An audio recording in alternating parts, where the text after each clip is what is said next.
That has nothing to do with my prophet.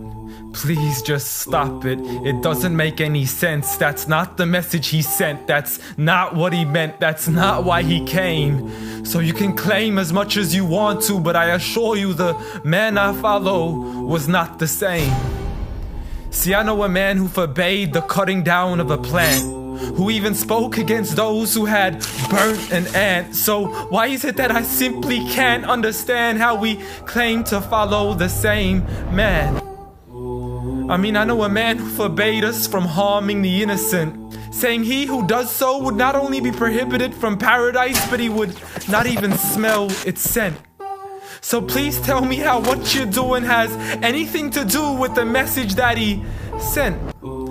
This is the man who forbade us from even scaring cattle with a knife, saying you have no right to let the animal die twice.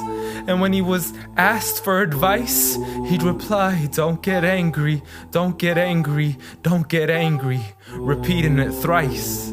See, I know a man who called to patience first, even to those who had treated him the worst. And when he was asked to invoke Allah's wrath, he said, I was not sent to curse, but rather as a mercy to the earth. Matter of fact, the entire universe, meaning everything that was made. See, this is a man whom the clouds would rush to shade, a man to whom the trees would sway and the birds would flock to seek his aid. For they knew he was a man of justice, a man who would never betray, a man who could be trusted even by those who had wanted him slain. See, Anas bin Malik served him for 10 years and not once had he heard him complain. For he would never get angry for himself, but only for Allah's sake. And he never responded to evil with evil, but rather he pardoned and forgave. For had he been harsh-hearted, the people would have ran away. So what is it that we still don't understand when we claim to follow Islam, yet we fail to follow this man? I mean, I know a man who was so caring and compassionate, who said that there is a reward in serving all things that are animate.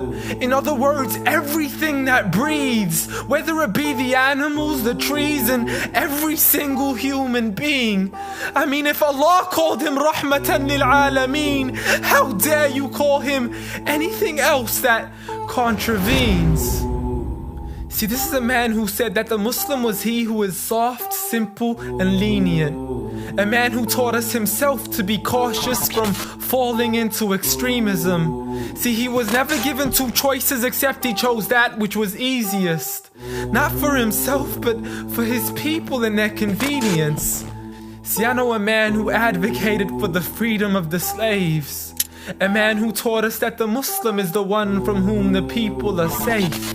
Not only from his hands, but even from the words that he says. See, this is a man who would never mock, mimic, nor ridicule, nor would he ever publicly rebuke an individual. This is the man I follow, so forgive me if this sounds unusual. But the man I know was so much more handsome, so beautiful.